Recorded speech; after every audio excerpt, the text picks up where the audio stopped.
Hello students, good morning. अपन बात कर रहे थे इकोनॉमिक इम्पोर्टेंस पे। उससे पहले अपन ने देखा था कि किस प्रकार से इकोनॉमिक इम्पोर्टेंस किसे कहते हैं और इकोनॉमिक इम्पोर्टेंस में होता क्या है।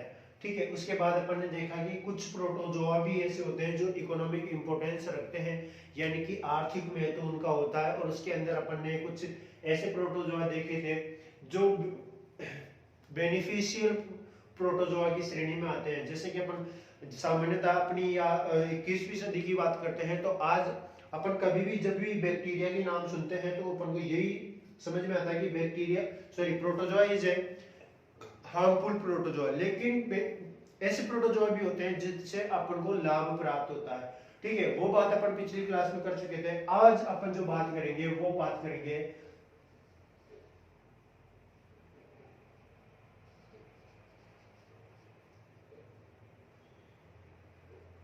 Harmful protozoa.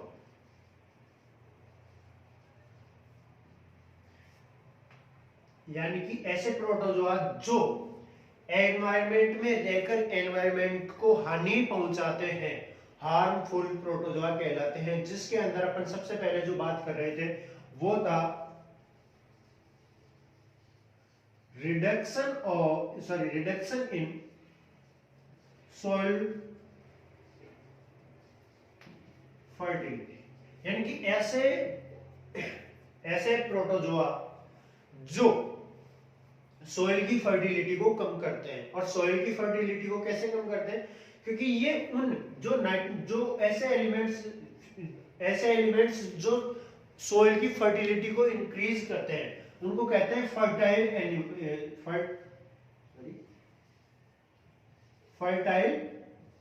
एलिमेंट। और ऐसे फर्टाइल एलिमेंट जिनका सक्सेशन या फिक्सेशन करने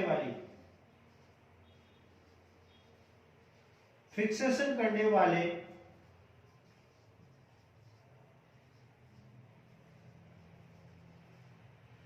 बैक्टीरिया को ये जो प्रोटोजोआ है इनके द्वारा क्या कर दिया जाता है? किल कर दिया जाता है, मार दिया जाता है। जिससे ये फर्टाइल एलिमेंट जो होते हैं इनका रिडक्शन होना स्टार्ट हो जाता है। इनको धीरे धीरे इनकी कमी होना स्टार्ट हो जाती है, जिससे सोइल के अंदर क्या हो जाती है?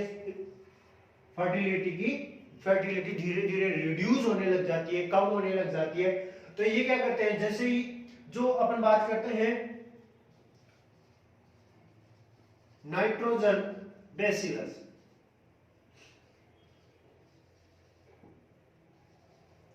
नाइट्रोजन बेसिलस एक नाइट्रोजन फिक्सिंग बैक्टीरिया होता है। ये क्या होता है? नाइट्रोजन फिक्सिंग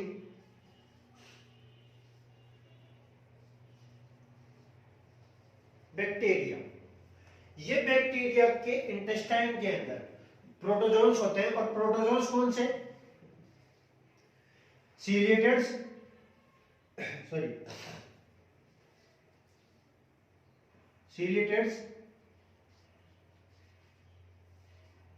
फ्लैजिलेटेड्स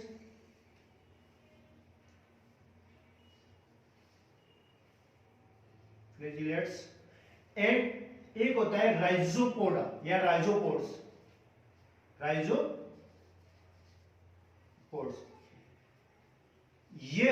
ये प्रोटोजोआ जो होते हैं,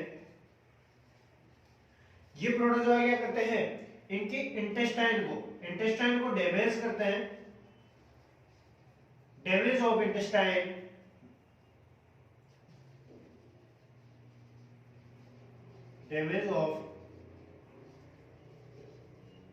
intestine of नाइट्रोजनी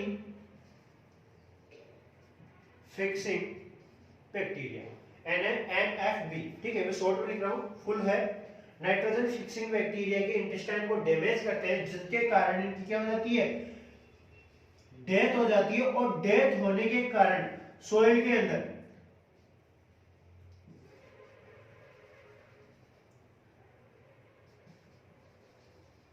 reduce of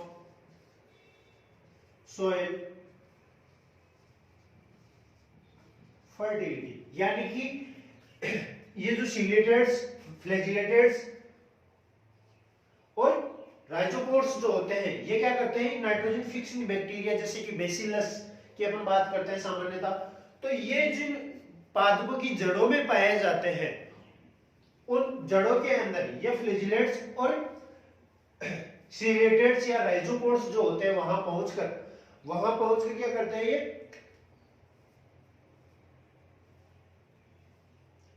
in bacterias की इंटेस्टाइन में प्रवेश कर जाते हैं और वहां पे प्रवेश करके इनको संक्रमित करते हैं, इनमें डिजीज उत्पन्न करते हैं।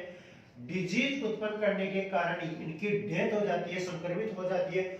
और जिस प्लांट या जिस प्लांट ने पौधा, जिस पौधे के अंदर, जिस हर्ब्स के अंदर ये जो बेसिलस पाया जाता है, उस बेसिलस यानी कि उस पौधे के ऊपर जितने भी बेसिलस, उसकी जड़ों में जितने भी बेसिलस होते हैं, एक बेसिलस के संक्रमित होने से पूरे पौधे में उपस्थित बेसिलस संक्रमित हो जाते हैं, जिसके कारण उस पौधे में उपस्थित सभी नाइट्रोजन बेसिलस बैक्टीरियाज किल हो जाते हैं और उसमें संपूर्ण रूप से धीरे धीरे उसके पास वाले में, उससे पास वाले में, और ये पूरे जिस फील्ड के अंदर ये पाए जाते हैं उस फील्ड के अंदर पूरे नाइट्रोजन बेसिलस नष्ट हो जाते हैं। और नष्ट होने के कारण जो ये नाइट्रोजन फिक्सेशन करते हैं वो धीरे धीरे रिड्यूस हो जाता है, बिल्कुल वो रिएक्शन रुक जाती है। रुक जाने के कारण जो फसल होती है उसके अंदर वो नाइट्रोजन को एब्जॉर्ब कर लेती है, नाइट्रस ऑक्साइड नाइट्रोजन को नाइट्रेट के रूप में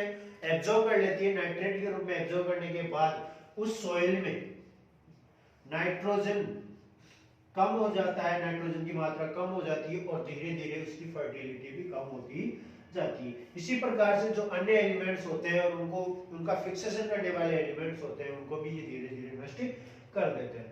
सेकंड जो आती है वो आता है water pollution, protozoa in water pollution.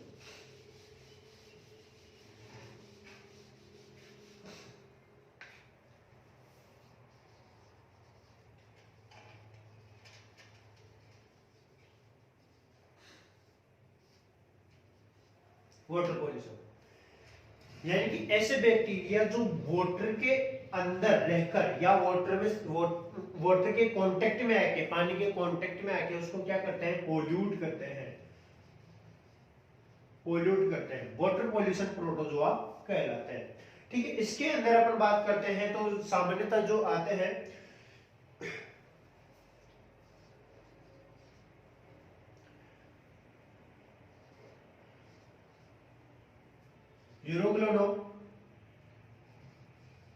यूरोग्लोनोप्सिस, दूसरा जो है वो है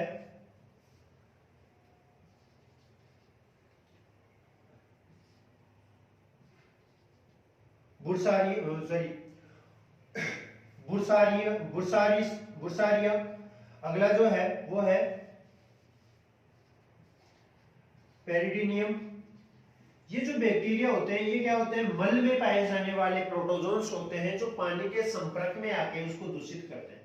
ठीक है, यानी कि पानी के अंदर जो ऐसे प्रोटोजोन्स या ऐसे बैक्टीरिया जो पानी को प्योरीफाई करते हैं, उन बैक्टीरिया को ये डिजीज उत्पन्न कर देते हैं और डिजीज उत्पन्न करने से उन बैक्टीरिया की धीरे धीरे मृत्यु हो जाती है। और वो बैक्टीरिया की मृत्यु हो जाने के कारण ये बैक्टीरिया, ये जो प्रोटोजोन्स होते हैं वो पानी में अपनी अधिकता बढ़ा देते हैं, जिससे पानी कैसा हो जाता है, दूषित हो जाता है। ठीक है, जैसे कि यूरोग्लोनोप्सिस अपन बात कर चुके हैं, यूरोग्लोनोप्सिस। अगला जो है वो है अपना बर्सारिया। तो यूरोग्लोनोप्सिस प्रमुख रूप से जल में दुर्गंध युक्त एरोमेटिक यौगिक स्रावित करता है। ये क्या करता है, एरोमेटिक एलिमेंट रिड्यूस करता है, किसके अंदर, प्रोड्यूस करता है वाटर के अंदर, जिससे पानी के अंदर दुर्गंध आना स्टार्ट हो जाती है। और दुर्गंध आने से वहां के अंदर, उसके अंदर जो पाए जाने वाले जो मोलस्कन्स होते हैं, जो मछलियां होती है, वो उस दुर्गंध के कारण धीरे धीरे विषाक्त होकर उनकी डेथ हो जाती है। ऐसे ही इसके अंदर पाई जाती है बर्सारिया जल में कीचड़ जैसी गंध उपलब्ध करता है। पेरिडिडियम आता है जो जल के अंदर सीपियो जल के अंदर सीपीयू के कवच की गंध उत्पन्न कर जल को पीने योग्य नहीं रहने देता। ठीक है, और पेरिटिडियम जो आता है वो सीपी जो आती है जिसे अपन मोथ कहते हैं, सॉरी पर्ल कहते हैं, पर्ल कल्चर के अंदर जो सीपी आती है उनकी जो कवच कैल्शियम कार्बोनेट लेमिनेंस जो होती है, उनकी जो कैल्शियम कार्बोनेट की जो कवच होती है उसके अंदर जो दुर्गंध आती है, उस प्रकार की दुर्गंध किसमें कर देता है, वाटर के अंदर प्रोड्यूस कर देता है। उस दुर्गंध के कारण वो पानी पीने योग्य या ड्रिंकिंग के लिए क्या होता है, हार्मफुल हो जाता है। उसको पीने से बॉडी के अंदर अल्सर उत्पन्न हो सकते हैं। इसलिए ये कैसे हो जाते हैं, पोल्यूट वाटर के रूप में जाने जाते हैं। भाई ये जो प्रोटोजोआ होते हैं ये वाटर पोल्यूशन करते हैं। इसके साथ ही कुछ प्रोटोजोन्स जो होते हैं वो होते हैं आपके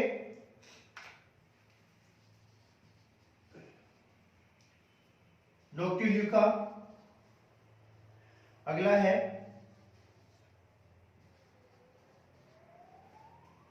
जिम्नोलिनियम, एक और है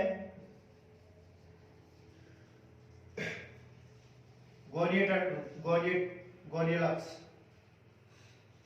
या इसको कहा जाता है गोनियोलक्स या यही है।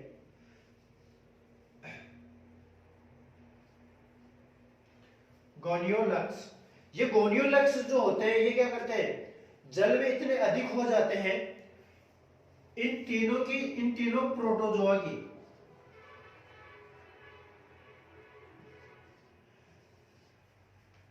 पॉपुलेशन में इतनी ग्रोथ हो जाती है जिनके कारण पानी कैसे दिखने लग जाता है, रेड कलर का दिखाई देने लग जाता है, जिनको लेग्यून कहा जाता है। क्या कहा जाता है, लेग्यून कहा जाता है, ये लेग्यूम कहा जाता है, या फिर इनको कहते हैं ब्लूमिंग। इनकी संख्या जो अधिक हो जाती है उनको ब्लूमिंग कहते हैं। और इसके कारण, इन ब्लूमिंग के कारण जो जैसे क्लैम, ऑयस्टर, सीपिया या मोलस्कन या मछलियां जो होती है उनके अंदर इंटेस्टाइन में रोग उत्पन्न हो जाते हैं। और ये रोग उत्पन्न हो जाने पर ये कैसे हो जाती है, विषाक्त, टॉक्सिक हो जाती है। और इन सभी को, जैसे कि अपन बात करते हैं लेग्यूम जो होता है, फिश या मोलस्कन, या अपन बात करते हैं आर्थ्रोपोड्स के अंदर, जैसे सामान्यतः अपन प्रोन को फूड के रूप में प्राप्त करते हैं, तो इन सभी के अंदर विषाक्त पदार्थ की मात्रा बढ़ जाती है। क्योंकि ये प्रोटोजोआ की पॉपुलेशन अधिक होने पर ये जब वहां पे फूड एलिमेंट को ग्रहण करते हैं तो साथ में ये तीनों प्रोटोजोन्स भी इनके इंटेस्टाइन में, इनके बॉडी के अंदर प्रवेश कर जाते हैं। और वहां पे ये जाकर एक पैरासाइट्स के रूप में, परजीवी के रूप में कहां एकत्रित हो जाते हैं, इनकी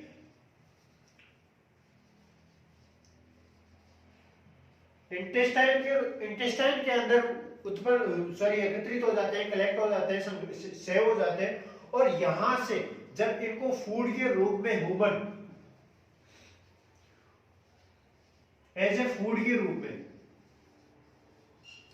इनको क्या करता है, ह्यूमन ग्रहण करता है, तो ह्यूमन को भी ये क्या कर जाते हैं, डिजीज कर देते हैं। ठीक है, यानी कि इनके अंदर जो प्रोटोजोआ पाया जाता है,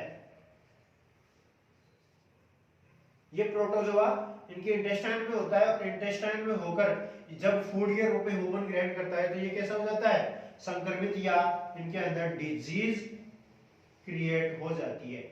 इस प्रकार से ये अगला जो आता है वो आता है पैरासिटिज्म या पैथोजेनिक। अगला जो आपका है वो है पैथोजेनिक प्रोटोजोआ।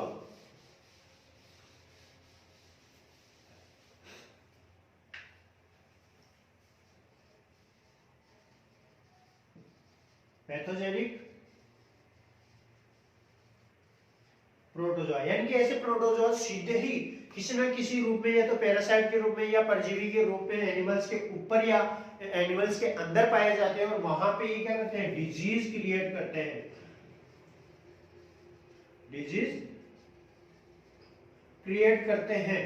तो ये क्या कहलाते हैं, पैथोजन प्रोटोजोआ कहलाते हैं। जैसे कि प्रोटोजोआ संघ के सभी वर्गों को वर्गों में रोग उत्पन्न करने वाले प्राणी पाए जाते हैं, किंतु ठीक है, यानी कि ऐसे प्रोटोजोन्स जो रोग उत्पन्न करते हैं पैथोजेनिक प्रोटोजोन्स कहलाते हैं। या तो ये पैरासिटिज्म या पैरासाइट्स होते हैं, या ये फिर सिम्बायोसिस होते हैं। किसी भी प्रकार से एनिमल की बॉडी में एक पैरासिटिक एनिमल के रूप में पाए जाते हैं और वहां पे डिजीज क्रिएट करते हैं, जिसके अंदर अपन बात करते हैं सबसे ज्यादा जो होते हैं वो होते हैं फ्लैजिलेट्स।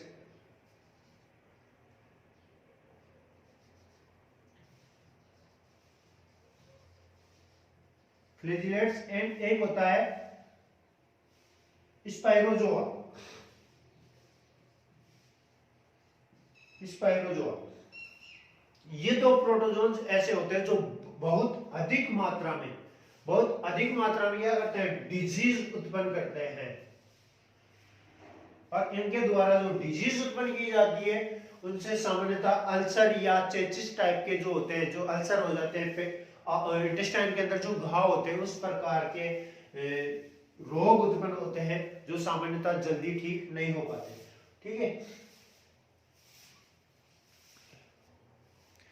तो फ्लैजिलेट और स्पाइरोजोआ के अंदर जो आते हैं, फ्लैजिलेट के अंदर जो सीलिया आते हैं, सीलिएटेड आते हैं, अमीबा आती है, इसके साथ ही और अन्य एनिमल्स आते हैं, प्रोटोजोन्स आते हैं, जिनमें से कुछ प्रोटोजोन्स तो बिल्कुल ही क्या नहीं होते, पैथोजन टाइप के नहीं होते, यानी कि बिल्कुल भी हानिकारक नहीं होते, न्यूट्रल टाइप के होते हैं, ना तो वो बेनिफिशियल होते हैं ना हानिकारक होते हैं। ठीक है, लेकिन कुछ ऐसे एलिमेंट ऐसे प्रोटोजोन्स होते हैं जो बहुत अधिक मात्रा में हानिकारक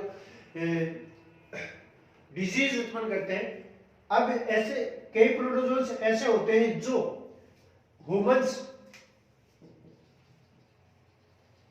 ह्यूमंस के अलावा अन्य अदर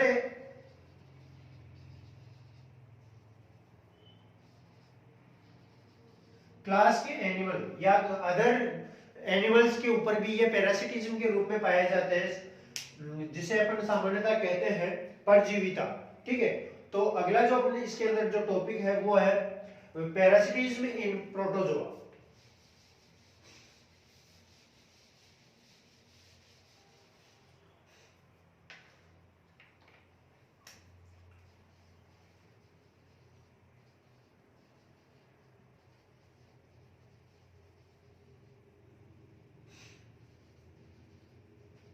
यानी कि ऐसे प्रोटोजोन्स जो किसी एनिमल के ऊपर उपस्थित होकर या उसके अंदर उपस्थित होकर एनिमल्स को होस्ट को क्या करते हैं, नुकसान पहुंचाते हैं, पैरासिटिज्म प्रोटोजोआ कहलाते हैं। ठीक है, तो पैरासिटिज्म प्रोटोजोआ के अंदर जो एनिमल्स आते हैं वो आते हैं पैरासाइट्स। क्या आते हैं, पैरासाइट्स। पैरासाइट्स की अपन परिभाषा दें तो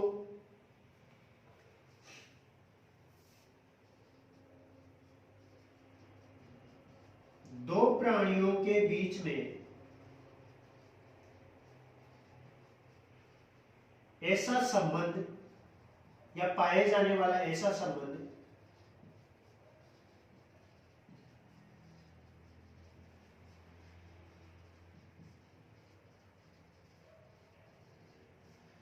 जिसमें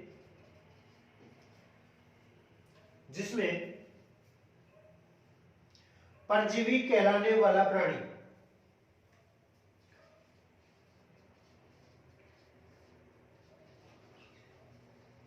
पैरासाइट, जिसे अपन कहते हैं परजीवी कहलाने वाला प्राणी,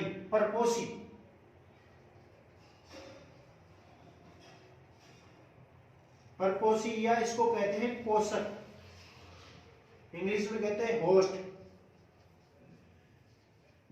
के शरीर पर रहकर शरीर पर रहकर जीवन व्यापन करता है। परजीवी या पैरासाइट कहलाता है। ठीक है, पैरासाइट किसे कहते हैं? दो प्राणी कौन से? Parasite and host. Parasite and host. ठीक है, दो प्राणियों के बीच में पाया जाने वाला ऐसा संबंध, ऐसा रिलेशन जिसमें परजीवी पैरासाइट कहलाने वाला प्राणी परपोषी पोषक के शरीर पर रहकर, तो ये किसके ऊपर रहता है? शरीर पर, होस्ट के शरीर पर रहकर अपना जीवन यापन करता है। परपोषी या पैरासाइट, परजीवी या पैरासाइट कहलाता है।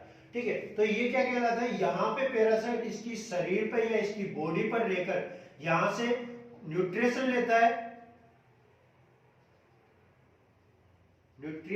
है और अपने लाइफ साइकिल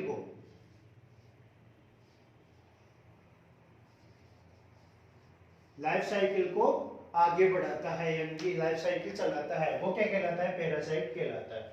इस प्रकार के ही एनिमल, पैरासाइट टाइप के एनिमल्स ही क्या करते हैं? अदर एनिमल्स को नुकसान पहुंचाते हैं, उनमें डिजीज क्रिएट करते हैं। तो इसके लिए एक एग्जांपल है पैरासाइट टाइप का जो जो प्रोटोजोआ है, उसके अंदर एक एनिमल्स आता है, एक प्रोटोजोआ है जिसका नाम है कोरोना। अभी जो नाम चल रहा है कोरोना, उससे मिलता जुलता नाम है कोरोना, लेकिन उसमें सी आता है, इसमें के आता है। ठीक है, कोरोना जो नाम का जो प्रोटोजोआ है, ये एक प्रकार का एक्टो पैरासाइट है। अब यहां पे एक्टो पैरासाइट क्या होता है? देखो, यहां पे अपन ने पैरासाइट की परिभाषा देख ली है। यहां था अपना पैथोजेनिक पैरासाइट, पैथोजेनिक प्रोटोजोआ।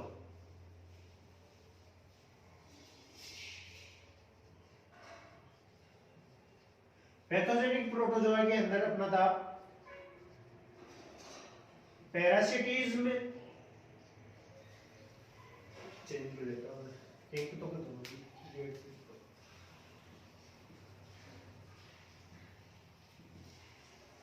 इन प्रोटोजोआ, और ऐसे प्रोटोजोआ जो किसी होस्ट के ऊपर अपना जीवन यापन करते हैं। तो इसमें सबसे पहले था पैरासाइट। इस पैरासाइट के अंदर अपन बात कर रहे हैं ecto parasite.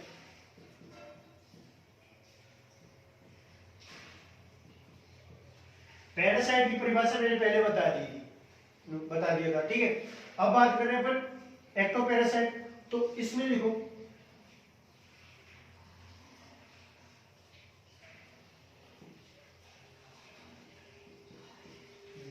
Same, ecto parasite की जो पहले परिभाषा दिया था सेम वही पे है। इसमें क्या था? दो प्राणियों में पाए जाने वाला ऐसा संबंध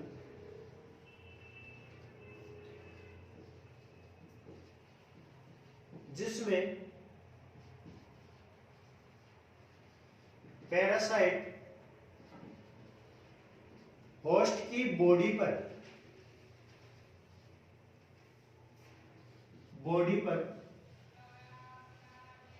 प्रेजेंट रहकर होस्ट से पोषण प्राप्त करता है। एक्टो पैरासाइट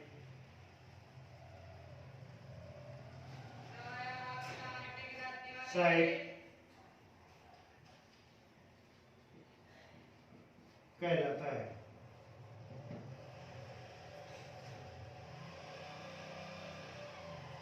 ठीक है, इस प्रकार का पैरासाइट जो किसी एनिमल या किसी प्राणी या किसी होस्ट के ऊपर रहकर भोजन प्राप्त करता है, उससे, किससे, होस्ट से, वो क्या कहलाएगा, एक्टोपैरासिटिज्म कहलाएगा, जिसका एग्जांपल है यहाँ पे कैरोना। ठीक है, तो एग्जांपल यहाँ पे अपन लिख देते हैं कैरोना। और ये कैरोना जो है वो हाइड्रा के ऊपर, किसके ऊपर पाया जाता है, ये तो कैरोना तो एक है पैरासाइट, और ये इसका जो होस्ट है वो है हाइड्रा, और हाइड्रा के ऊपर ये रहकर क्या करता है, अपने लाइफ साइकिल या अपना जीवन व्यतीत करता है। तो ये जो लाइफ स्पेन करता है वो किसके ऊपर करता है, हाइड्रा के ऊपर करता है पैरासाइट, जो किस प्रकार का है, कैरोना टाइप का। ठीक है, दूसरा है एंडोपैरासाइट। एंडोपैरासाइट की अगर बात करते हैं तो इसकी परिभाषा है दो प्राणियों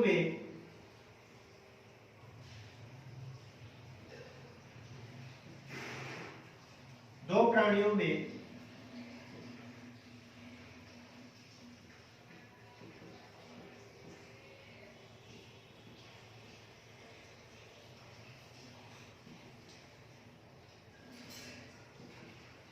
पाए जाने वाला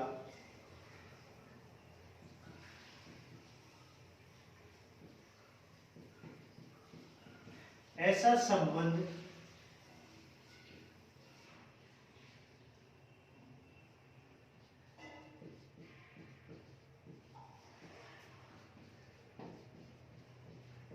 जिसमें पैरासाइट होस्ट की बॉडी में, यहां तो क्या था, बॉडी पर, और यहां पे बॉडी में, बॉडी के अंदर, बॉडी के अंदर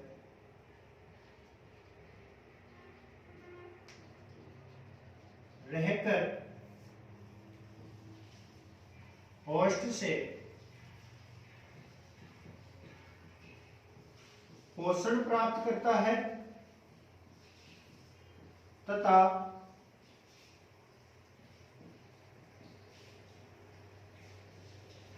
अपना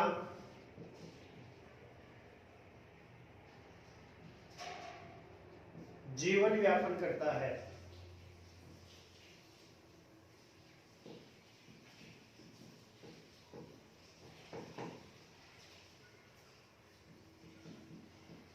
एंडो पैरासाइट कहलाता। ठीक है, तो अपन इस हार्मफुल प्रोटोजोआ के अंदर पैथोजेनिक प्रोटोजोआ की बात करेंगे तो इन दोनों टाइप की, एक्टोप्रोटोजोआ एक्टोपैरासाइट और एंडोपैरासाइट की ही बात करेंगे। इस टाइप के ही पैरासाइट्स यहाँ पे देखने को मिलता है। ठीक है, और अधिकतर किस रूप में होते हैं, पैरासाइट के रूप में, परजीवी के रूप में ही ये एनिमल्स होते हैं, जो क्या करते हैं, ये प्रोटोजोआ होते हैं जो किसी ना किसी रूप से होस्ट को ग्रसित या संक्रमित करते रहते हैं, जिससे होस्ट बीमार हो जाता है, संक्रमित हो जाता है, और इस प्रकार के डिजीज क्रिएट करते हैं, जो सामान्यतः कैसी होती है, फैलने वाली होती है, एक महामारी के रूप में, जो किसी एक से दूसरे, दूसरे से तीसरे में हवा या पानी या स्पर्श या कांटेक्ट, फिजिकल कांटेक्ट के रूप में ये एक दूसरे से फैलती है। इस प्रकार के ये संक्रमण उपलब्ध क्रिएट करती है होस्ट के अंदर। तो आगे हम बात करेंगे कि ये किस प्रकार से डिजीज क्रिएट करते हैं। ठीक है, तो इनमें ये जो पैरासाइट है ये क्या करते हैं, एनिमल की बॉडी के अंदर रहते हैं या बॉडी के बाहर रहते हैं। इस टाइप से इनको दो भागों में बांटा गया है, एक्टोपैरासाइट और एंडोपैरासाइट। अब बात करते हैं कि ये किस प्रकार से अपने आप को अडेप्ट करते हैं किसी होस्ट के ऊपर रहने के लिए या किसी होस्ट के अंदर रहने के लिए। तो सामान्यतः जो प्रोटोजोआ होते हैं वो एंडोपैरासाइट के रूप में होते हैं, यानी कि ये है कि कहां पाए जाते हैं, बॉडी के अंदर पाए जाते हैं। हैं। ठीक है, तो अपन जो बात करेंगे वो किस पे करेंगे, एंडोपैरासाइट के ऊपर बात करेंगे कि किस प्रकार से अपने आप को अडेप्ट करते हैं या अडेप्टेशन करते हैं किसी होस्ट के अंदर रहने के लिए।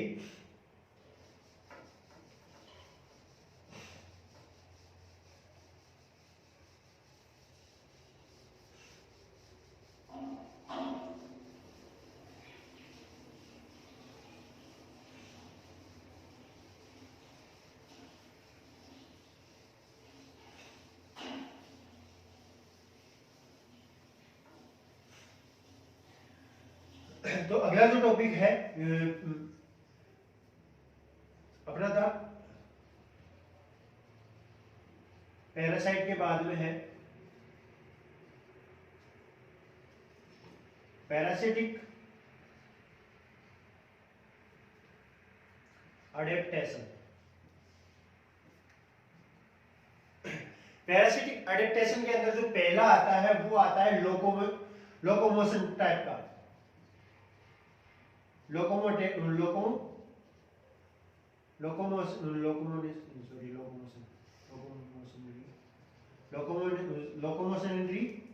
ऑर्गेनल्स।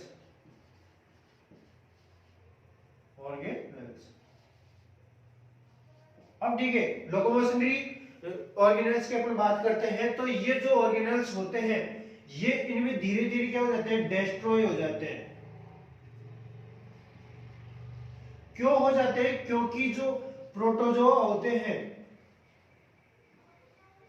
ये प्रोटोजोआ क्या करते हैं, होस्ट की बॉडी के अंदर किसी ना किसी स्थान पर क्या होते हैं, स्टेबल होते हैं।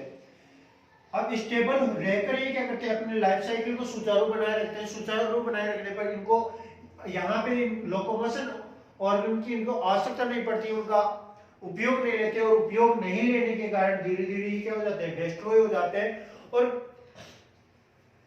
इनके स्थान पर प्रोटोजोआ के अंदर प्रोटोजोआ जो होते हैं ये होस्ट के अंदर चिपकने के लिए, होस्ट के इंटेस्टाइन या स्टोमक के अंदर, ये जहां लीवर के अंदर पाए जाते हैं वहां पे चिपकने के लिए इनके बॉडी पे कुछ अदर स्ट्रक्चर्स क्रिएट हो जाती है जो इनको चिपकने के लिए बेनिफिशियल होती है, उनको एक पार्टिसिपेट करती है चिपकाने में। दूसरा जो होता है वो होता है जटिल एवं स्वतंत्र जीवी। जटिल एवं स्वतंत्र रूप से जो प्रोटोजोआ होते हैं वो कहां पे पाए जाते हैं, इनकी बॉडी के अंदर पाए जाते हैं। और इनकी बॉडी में पाए जाने पर ये अगर कोई प्रोटोजोआ स्वतंत्र रूप से है तो इनके ऊपर अनेक प्रकार की संरचनाएं, जटिल संरचनाएं उपस्थित होती है। लेकिन ये कहां पहुंच जाते हैं, होस्ट बॉडी में जैसे ही ये पहुंच जाते हैं, ठीक है, तो होस्ट बॉडी में पहुंचने पर इनकी ये जो जटिल संरचनाएं होती है ये धीरे धीरे क्या हो जाती है, विलुप्त हो जाती है। क्यों, क्योंकि इनको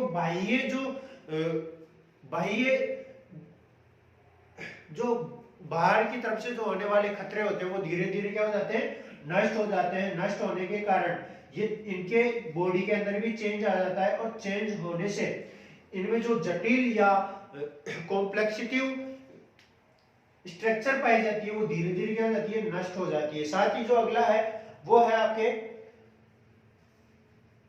परजीवी की आंत्र में उपस्थित स्थिति और स्तर बनाए रखने के लिए या आंत्र की भीतरी दीवार में चिपकने के लिए इनमें विशेष अंग विकसित हो जाते हैं। ये मैंने कहा कि जो लोकोमोशनरी ऑर्गन्स होते हैं वो तो डिस्ट्रॉय हो जाते हैं, लेकिन इंटेस्टाइन में चिपकने के लिए कुछ इनमें अलग से स्पेसिफिक ऑर्गन्स क्रिएट हो जाते हैं। अगला जो है वो क्या होता है, इनको पचित डाइजेस्टिव फूड मिलता है। डाइजेस्टिव फूड मिलता है जिसके कारण इनके अंदर जो पचाने वाली ग्लैंड्स या इंटेस्टाइन जो होता है पैरासाइट के अंदर वो क्या हो जाती है, विलुप्त हो जाती है। तो देखो मैंने पहले कौन सा बताया, एक तो इनका लोकोमोशनरी या गमन अंग विलुप्त हो जाते हैं। दूसरा, इनके अंदर पाए जाने वाली जटिल और स्वतंत्र परजीवी रहने के लिए इनमें जो विशेषताएं पाई जाती है वो धीरे धीरे विलुप्त हो जाती है क्योंकि उनका उपयोग धीरे धीरे कम हो जाता है। तीसरा जो मैंने बताया वो था ये जो होस्ट की बॉडी में, होस्ट के इंटेस्टाइन में चिपकने के लिए इनको विशेष प्रकार के ऑर्गन्स की आवश्यकता होती है, और उनका ये निर्माण, इनका इनमें फॉर्मेशन हो जाता है, क्रिएशन हो जाता है, और ऑर्गेनोजेनेसिस क्रिएट हो जाता है, जिससे इनमें विशेष प्रकार के ऑर्गन्स उत्पन्न हो जाते हैं, और वो ऑर्गन्स इनको इंटेस्टाइन में चिपकने के लिए मदद करते हैं। अगला जो है वो था डाइजेस्टिव फूड के रूप में ये जो प्राप्त करते हैं वो होस्ट की बॉडी से, होस्ट के इंटेस्टाइन से डाइजेस्टिव फूड के रूप में प्राप्त करते हैं।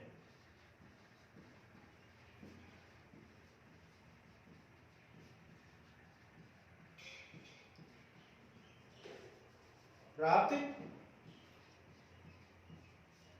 करते हैं, जिसके कारण protozoans,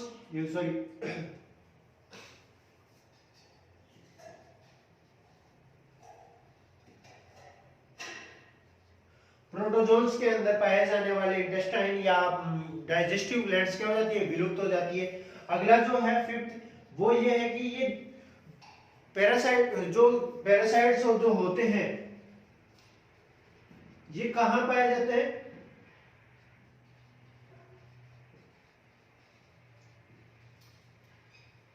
inner body of host, यानी कि होस्ट की बॉडी के अंदर पाए जाते हैं। ठीक है, तो होस्ट की बॉडी के अंदर जब ये पाए जाएंगे तो इनके अंदर होस्ट की बॉडी में क्या पाए जाते हैं, एंटीबॉडी पाई जाती है, जो इन पैरासाइट को क्या करती है, नष्ट करने के लिए रिस्पॉन्सिबल होती है। यानी कि ये जब भी संक्रमित फैलाने का काम करेंगे तो ये एंटीबॉडीज क्या करेगी, उसको नष्ट करने का काम करेगी। तो इसके लिए इनके अंदर जो रिप्रोडक्शन रेट जो पाई जाती है वो क्या होती है, हाई होती है। हाई क्यों होती है, रिप्रोडक्शन हाई होती है क्योंकि जब इनके प्रतिकूल परिस्थितियां होती है तो उस परिस्थिति के अंदर भी इनमें बहुत ज्यादा इनकी संख्या बहुत अधिक होने पर कुछ ना कुछ जनरेशन या इनकी कुछ ना कुछ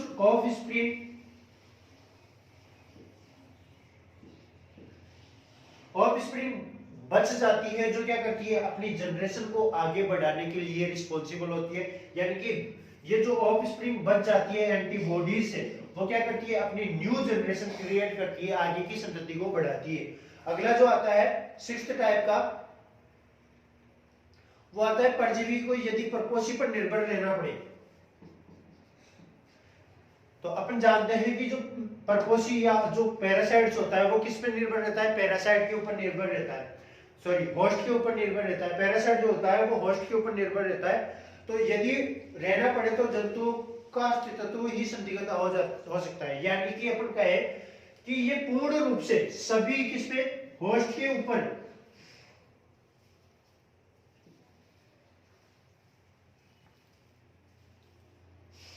सॉरी पैरासाइट अगर पूर्ण रूप से, पैरासाइट के लिए है ये,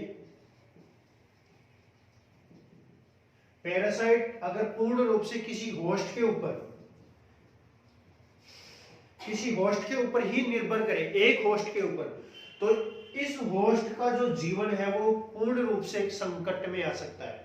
ठीक है, इसीलिए जो पैरासाइट होता है वो अपनी कुछ फेज होती है डेवलपमेंट की, वो इसमें कंप्लीट करता है, और आगे की जो फेज होती है वो किसमें करता है, किसी अदर या सेकेंडरी होस्ट में कंप्लीट करता है। ठीक है, सेकेंडरी होस्ट के अंदर कंप्लीट करता है। जैसे कि अपन कहें कि कोई ऐसा पैरासाइट्स जो ह्यूमन के इंटेस्टाइन में पाया जाता है, किसमें पाया जाता है, ह्यूमन इंटेस्टाइन में पाया जाता है। लेकिन इसकी जो लाइफ साइकिल है वो कंप्लीटली ह्यूमन इंटेस्टाइन में कंप्लीट नहीं होगी।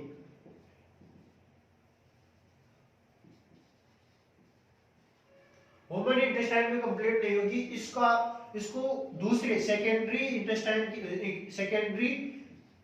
होस्ट की आवश्यकता होगी, जिसके अंदर ये क्या करेगा, या तो प्रजनन करेगा या अपने लार्वल फेज के जो ऑफस्प्रिंग है उसको सेकेंडरी होस्ट के अंदर डेवलप्ड होने के लिए क्या कर देगा, प्रवाहित कर देगा। जैसे कि अपन कहे कि इंटेस्टाइन से ये ईस्ट के साथ बाहर आ जाते हैं और वहां से जब ये पानी के अंदर, पानी के संपर्क में आते हैं, वाटर के संपर्क में आते हैं, तो वाटर से जैसे भी कोई भेड़ वगैरह होती है उस वाटर को पीती है, तो उस वाटर को पीने पे ये उनके इंटेस्टाइन में चले जाते हैं और वहां से जब ये जो मिल्क ग्लैंड्स जो होती है उनके द्वारा ये कहां पहुंच जाता है, मिल्क के अंदर, या फिर यहां से ये फिर वहां यहां से जब गोबर जो होता है उसको खेतों में डाला जाता है, वहां से ये कहां पहुंचेगा, अनाज में, अनाज से फिर कहां पहुंच जाएगा, वापस ह्यूमन इंटेस्टाइन के अंदर पहुंच जाएगा। इस प्रकार से ये क्या करता है, सेकेंडरी होस्ट का भी उपयोग करता है। तो प्रपोसी पर निर्भर पड़े तो इसको जंतुओं का अस्तित्व खतरे में आ सकता है। अत्यधिकांश रोग पैदा करने वाले परजीवी अपना जीवन चक्र पूरा करने के लिए दूसरे पोषक या गौण पोषक, जिसे सेकेंडरी होस्ट कहते हैं, का सहारा लेते हैं। द्वितीयक प्रपोसी इन परजीवियों को एक मुख्य या प्राथमिक प्राइमरी होस्ट से दूसरे सेकेंडरी होस्ट और सेकेंडरी होस्ट से प्राइमरी होस्ट के रूप में साइक्लिक पैरासाइट के रूप में ये चलते रहते हैं। अब आगे अपना आता है परपोसी विशिष्टता, होस्ट स्पेसिफिसिटी। अडेप्टेशन के बाद में आता है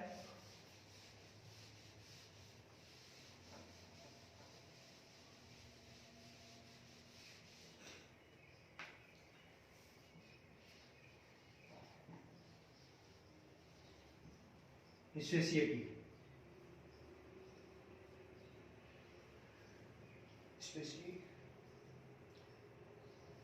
स्पेसिफिटी, होस्ट स्पेसिफिटी, सॉरी बोलने में नहीं आ रहा, होस्ट स्पेसिफिसिटी। ठीक है, इसके अंदर जो मतलब होता है, इनका जो अर्थ निकलता है वो ये निकलता है कि एक विशेष, एक स्पेशियल होस्ट के अंदर एक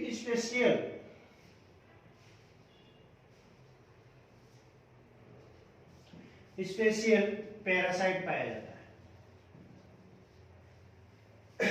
कहने का मतलब है कि इंडिविजुअल होस्ट के अंदर किसी लिमिटेड प्रोटोजोन्स ही पाए जाते हैं। ठीक है, तो ये होती है होस्ट स्पेसिफिसिटी, जिसके अंदर एक अलग से, यानी कि अगर अपन बात करते हैं ह्यूमन,